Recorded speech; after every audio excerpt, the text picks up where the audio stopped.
സംസ്ഥാന school ശാസ്ത്രമേള November മാസം 7 മുതൽ 10 വരെ പാലക്കാട് ജില്ലയിൽ വെച്ചാണ് നടത്തുന്നത്. ആദ്യം പാലക്കാട് ടൗണിൽ വെച്ച് നടത്താനാണ് തീരുമാനിച്ചെങ്കിൽ തന്നെയും കുറച്ചുകൂടെ കുട്ടികൾക്ക് വന്നു പോകാനുള്ള സൗകര്യം ഷൊർണൂരാണ്. അപ്പോൾ ആ പ്രദേശത്ത് ഷൊർണൂരിലത്തേക്ക് വച്ച് നടത്താൻ വേണ്ടിയാണ് തീരുമാനിച്ചിട്ടുള്ളത്. ഇന്ത്യയിൽ നടക്കുന്ന ശാസ്ത്രമേളയിൽ വെച്ച്, കുട്ടികളുടെ ശാസ്ത്രമേളയിൽ വെച്ച് ഏറ്റവും കൂടുതൽ കുട്ടികൾ പങ്കെടുക്കുകയും ഏറ്റവും കൂടുതൽ കുട്ടികളുടെ കണ്ടുപിടുത്തങ്ങൾ അവതരിപ്പിക്കുകയും ചെയ്യുന്ന മേളയാണ് കേരള ശാസ്ത്രമേള എന്ന് പറയുന്നത്.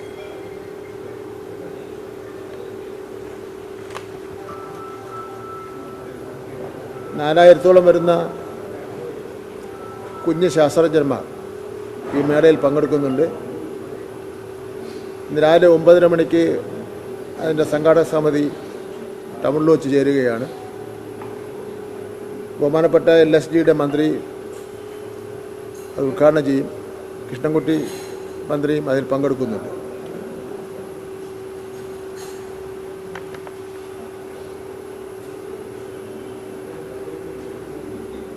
ഇപ്പം ഉണ്ടായിരിക്കുന്ന ചില ആക്ഷേപങ്ങളുടെ അടിസ്ഥാനത്തിൽ രാഹുൽ മാങ്കൂട്ടം MLA സ്ഥാനം രാജിവെക്കണമെന്ന് വീണ്ടും ഞങ്ങൾ ആവശ്യപ്പെടുകയാണ്. രാജി വയ്ക്കണ്ട എന്നുള്ള ഉറപ്പ് കൊടുത്തിരിക്കുന്നത് കോൺഗ്രസിൻ്റെ ഒരു പ്രബല ഗ്രൂപ്പിൽപ്പെട്ട ആൾക്കാരുകളാണ്.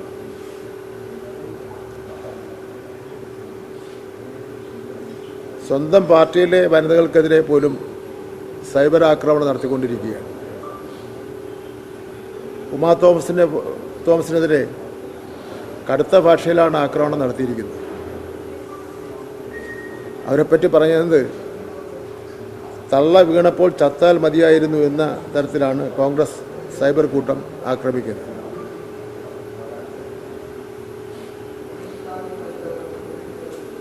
യഥാർത്ഥത്തിൽ ഈ രാഹുൽ മാങ്കൂട്ടത്തിന് അഹങ്കാരത്തിന് കയ്യും കാലും വെച്ച രൂപമാണ് രാഹുൽ മാങ്കൂട്ടത്തിനുള്ളത്. ഞങ്ങളൊക്കെ തന്നെ യുവജന വിദ്യാർത്ഥി നേതാക്കൾ പ്രവർത്തന രംഗത്തൊക്കെ നടത്തിയിട്ട് തന്നെയാണ് ഇന്നിപ്പോൾ ഈ ഉത്തരവാദിത്തങ്ങളിലൊക്കെ തന്നെ വഹിച്ചിട്ടുള്ളത്.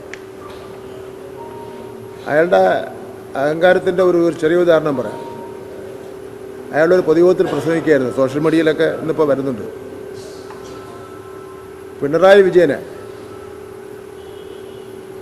എടാ വിജയ എന്ന് അഭിസംബോധന ചെയ്തുകൊണ്ടാണ് പ്രസംഗിക്കുന്നത്. ഞങ്ങൾ കേരളത്തിൻ്റെ രാഷ്ട്രീയ നേതാക്കന്മാരായിട്ടുള്ള സീനിയേഴ്സായിട്ടുള്ള ആൾക്കാരെല്ലാം എന്തെല്ലാം ബഹളം നിയമസഭയിൽ നടത്തിയാലും അങ്ങറ്റത്തെ ബഹുമാനത്തോടു കൂടി മാത്രമേ പെരുമാറിയിട്ടുള്ളൂ.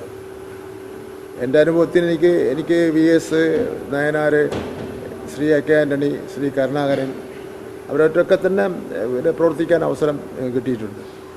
നിയമസഭയിൽ ശക്തിയായ ഭാഷയിൽ പറഞ്ഞിട്ടുമുണ്ട്. പക്ഷെ അതെല്ലാം അങ്ങേറ്റത്തെ മാന്യത നിലനിർത്തിക്കൊണ്ട് മാത്രമേ ഉള്ളൂ. ഇത് ഒരു അറസ്റ്റോട് കൂടിയാണല്ലോ നേതാവുന്നത്. ആകെ ഒരു വീര ഇതിഹാസം പറയാനുള്ളത് വെളുപ്പാങ്കാലത്ത് പോലീസ് വീട്ടിൽ ചെന്ന് അറസ്റ്റ് ചെയ്തു. അത് കേരളത്തിലെ വലിയ ചരിത്ര പാരമ്പര്യമുള്ള ഒരു പത്രം ഇന്ദിരാഗാന്ധിയൊക്കെ അറസ്റ്റ് ചെയ്യുമ്പോൾ മോഹപ്രസംഗം എഴുതുന്ന പോലെ മോഹപ്രസംഗം എഴുതി. സാറിന് ഇന്ദിരാഗാന്ധിയൊക്കെ പണ്ട് അടിയന്തരാവസ്ഥ കഴിഞ്ഞ ശേഷം നടന്ന തെരഞ്ഞെടുപ്പിലൊക്കെ അറസ്റ്റ് ചെയ്തപ്പോഴാണല്ലോ മോഹപ്രസംഗമൊക്കെ പത്രം എഴുതി തുടങ്ങിയത്. ഇത് അദ്ദേഹത്തിൻ്റെ പേരൊന്നും പറഞ്ഞ് ഞാൻ വിശേഷിപ്പിക്കുന്നില്ല. ഈ സുഹൃത്തിനെ അറസ്റ്റ് ചെയ്തപ്പോൾ ഒരു സ്വാതന്ത്ര്യ സമരത്തിൻ്റെ പാരമ്പര്യം അവകാശപ്പെടുന്ന ഒരു പത്രം എഡിറ്റോറിയൽ എഴുതിക്കണം. ഇന്നിപ്പോൾ ആ എഡിറ്റോറിയൽ മാറ്റി എഴുതാൻ വേണ്ടി പറ്റുമോ? പത്രത്തിന് മാറ്റി എഴുതണമെന്നാണ് ഞാൻ പറയുന്നത്. യഥാർത്ഥത്തിൽ ഇയാൾ ഇതെല്ലാം കാണിക്കുന്ന അവസരത്തിൽ അന്നൊന്നും ഈ കോൺഗ്രസ് നേതൃത്വം വിലക്കിയിട്ടില്ല. ഇപ്പം DYFIയുടെ ഭക്ഷണപ്പൊതി ഏതാണ്ട് കേരളത്തിലെമ്പാടും ഒരു 10 കോടി ഭക്ഷണപ്പൊതി കൊടുത്തിട്ടുണ്ടാവും ചെറുതും വലുതുമായിട്ട് ആശുപത്രിയിൽ. നിങ്ങൾക്ക് ആർക്കും അതിൽ എതിർപ്പും ഉണ്ടാവില്ല. കാരണം പാവപ്പെട്ട ഒരു സാധാരണക്കാരനൊക്കെ കിട്ടുന്ന സംഗതിയാണ്. ആ ഭക്ഷണ പദ്ധതി വിളിച്ചത് അനാശാസ്യം എന്നാണ് പരസ്യമായി വിളിക്കുന്നതിന് വേണ്ടി തയ്യാറായത്. ഇപ്പോൾ യഥാർത്ഥത്തിൽ കോൺഗ്രസിനെ നയിക്കുന്നത് ഒരു സ്ത്രീവിരുദ്ധ സിൻഡിക്കേറ്റാണ്.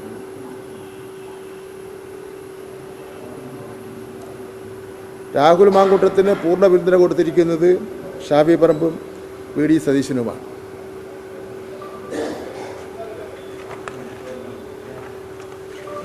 ഇപ്പോൾ രാഹുൽ മാങ്കൂട്ടം കോൺഗ്രസ് നേതാക്കളെ ഭീഷണിപ്പെടുത്തുകയാണ്. ഞാൻ രാജിവെക്കേണ്ടി വരുന്നെങ്കിൽ ഇതിനേക്കാൾ വലിയ സംഭവവികാസങ്ങൾ ഞാൻ പുറത്തു വിടുമെന്നാണ് രാഹുൽ മാങ്കൂട്ടം ഇപ്പോൾ വെല്ലുവിളിച്ച് ഭീഷണിപ്പെടുത്തി പറഞ്ഞിരിക്കുന്നത്. ആ ഭീഷണിക്ക് മുന്നിൽ ഈ നേതാക്കന്മാർ മുട്ടുമടക്കി നിൽക്കുകയാണ്. അതുകൊണ്ട് തന്നെയാണ് രാഹുൽ ഇത്രയും വലിയ പ്രതിഷേധം വന്നിട്ട് പോലും MLA സ്ഥാനം രാജിവയ്പ്പിക്കുന്നതിന് വേണ്ടി അവർ ഭയന്ന് നിൽക്കുന്നത്. കോൺഗ്രസ് ഭയപ്പെടുന്ന പല കാര്യങ്ങളും രാഹുലിൻ്റെ കൈവശമുണ്ട്. അതുകൊണ്ടാണ് അയാളെ രാജിവെക്കാൻ മടിച്ചു നിൽക്കുന്നത്. ഇല്ലെങ്കിൽ പിന്നെ ഒരു പാർട്ടി തീരുമാനിക്കുന്നു, ഇല്ലെങ്കിൽ ഇത്രയും വലിയ പ്രതിഷേധം വന്നിരിക്കുന്നു, ഇങ്ങനെ ഒരു നിലപാട് സ്വീകരിക്കും.